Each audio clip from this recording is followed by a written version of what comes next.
Confiabilidade. Planejamento estratégico. A ministra Marina, ministra brasileira, alegou em Davos que o Brasil tem 120 milhões de pessoas passando fome. A própria Organização das Nações Unidas a desmentiu. Imprevisibilidade sobre o que virá. E, trazendo novamente Heráclito de Éfeso, o pai filosófico do planejamento estratégico, não há vento favorável para quem não sabe para onde vai. No vídeo anterior, eu comentei com vocês que inclusive havia uma certa ausência de vídeos devido à incerteza de informações. Nós tivemos agora uma baixa muito grande na semana passada, muito grande, uma baixa considerável da Bolsa, né, na semana passada, e os esforços foram realmente de água abaixo, com o efeito cascata do imbróglio das lojas americanas. Os acionistas João Paulo Lemann, Márcio Teles e Carlos Alberto Sicupira alegaram que não sabiam da situação da empresa. A empresa tinha 20 bilhões de dívidas não escrituradas. Apurou-se daqui para lá, ela tem 43 bilhões de dívidas. Veja bem, isso é 2 vezes o patrimônio líquido dela. Ora, se isso é 2 vezes o patrimônio líquido das lojas, ela não vale nada. Absolutamente não vale nada. Se vender tudo, paga metade da dívida. E a outra metade? O trio alegou que não tinha conhecimento.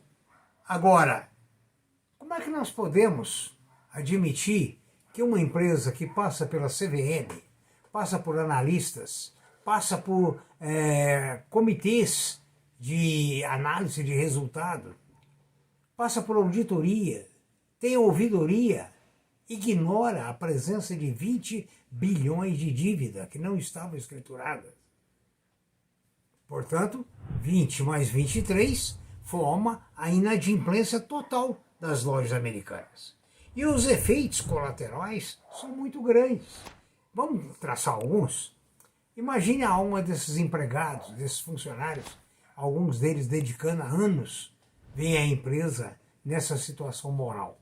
Eu estive nas lojas americanas em Franca há poucos dias e senti, infelizmente, os ombros dos funcionários, de uma boa parte dos funcionários, pesados, calados, tristes.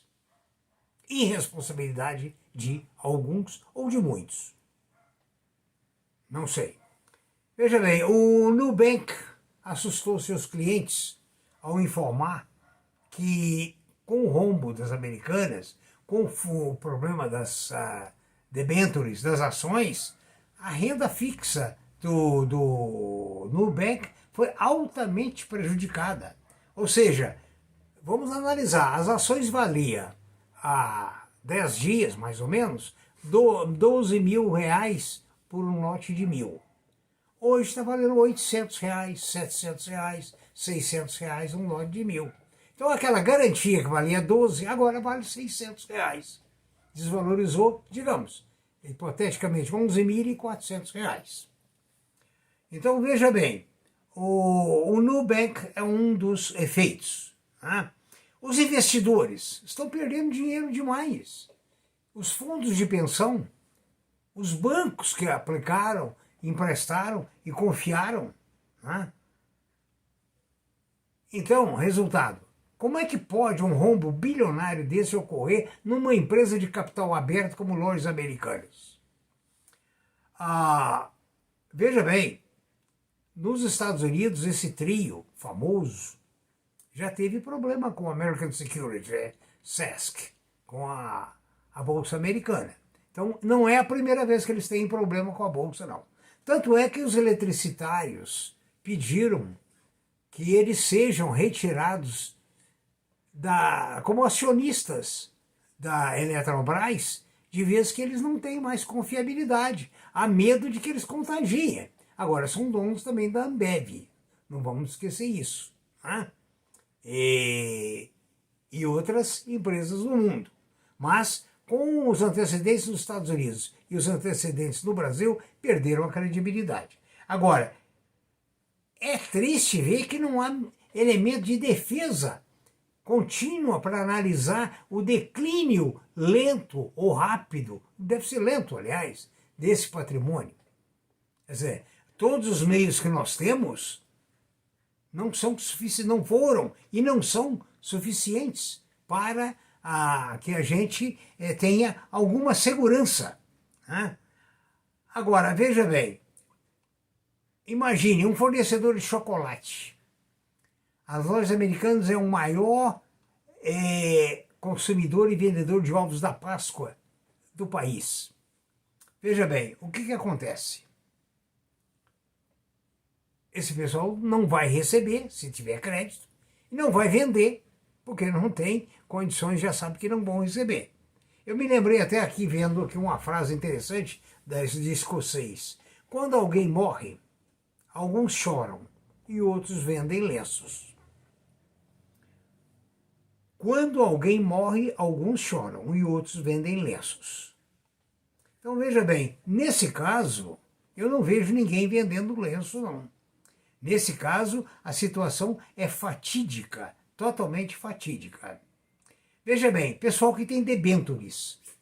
Debêntures, eu falei com vocês, são títulos que você adquire das empresas, da Vale, da Petrobras e outras, recebendo juros, recebendo rentabilidade. Resultado, não vão receber nada. As debêntures não têm rendimento. Parece que tinha um pagamento essa semana. Não tem pagamento. As debêntures não valem nada. A rentabilidade delas está vinculada à saúde das lojas americanas. Né? Então veja bem, os analistas veem 3 cenários possíveis para a recuperação da empresa. Os acionistas pagarem as dívidas, fazerem um aporte financeiro gigantesco, né? E voltar a empresa a operar normalmente. Mas os acionistas já manifestaram que não têm interesse em fazer isso. Né? É muito dinheiro que teria que colocar. Né? Agora, vai ter que se entender com o judiciário, que é imprevisível. Vai ter que entender com seus credores. E veja bem, na questão dos credores, a preferência, se houver passivo, é para os trabalhistas, as dívidas trabalhistas. Em segundo lugar, para os impostos. Em terceiro lugar, para os credores. E veja bem, tem muito empréstimo quirografário, ou seja, empréstimo sem garantia real. Esses passaram a não valer nada. Quem tinha 500 mil reais em créditos quirografários, não vale nada. Ou seja, a pergunta é, Americanas, é a nova Oi? Não sei. Eu acredito que agora virou penny stock, como a Oi, penny stock, ações abaixo de R$1, tanto da Oi quanto da Americanas.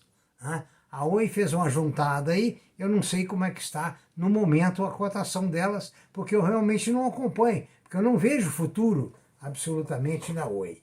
Então veja bem, funcionários prejudicados, fornecedores não vão receber, bancos com garantia não vão receber, debenturistas não vão receber, empregados sujeitos a ser mandados para a rua por uma coisa que eles não têm nada com isso. Os grandes fundos, como o Fundo dos Professores dos Estados Unidos, na segunda-feira após a sexta, vendeu toda a posição dela. Outros fundos grandes também venderam naquele impacto inicial. Ou seja, perderam, mas não perderam tudo. Né? Então, veja bem, é uma coisa muito triste que está ocorrendo no mercado brasileiro, com semideuses do capitalismo, porque os 3 são semideuses. Sempre foram tidos como reis, deuses, empreendedores de sucesso, e, no entanto, vocês estão vendo, né? Os sócios, Teles, o Lehman e o Sicupira, levaram muita gente para o brejo. Ou seja, vamos ver o desenrolar disso tudo, mas nós sabemos que as ações vão virar pó, as debêntures vão virar pó, essa luta na justiça vai resultar em muito pouca coisa, porque são 40 bilhões, 43 bilhões de dívida, o dobro do patrimônio líquido da empresa. Estão vendendo todo o patrimônio, não paga metade. Além disso, tem a preferência para os débitos trabalhistas e a preferência para o fisco. Então, em consequência, não se pode esperar absolutamente grande coisa. Bom, então aqui hoje eu vou falar só de lojas americanas. Espero que isso aí sirva principalmente para uma coisa: que você diversifique a sua carteira. Não aplique num papel só. Eu mesmo já tive época de estar aplicado em um papel, 2. O risco é muito grande. Diversifique setores, escolha diversos setores, para que você esteja amparado em caso de crise e em caso de inadimplência dessa natureza. Uma inadimplência criminosa perante olhos de quem deveria estar vendo o desenvolvimento miserável desta companhia. Muito obrigado, tenha cuidado. Prudência e caldo de galinha não faz mal para ninguém.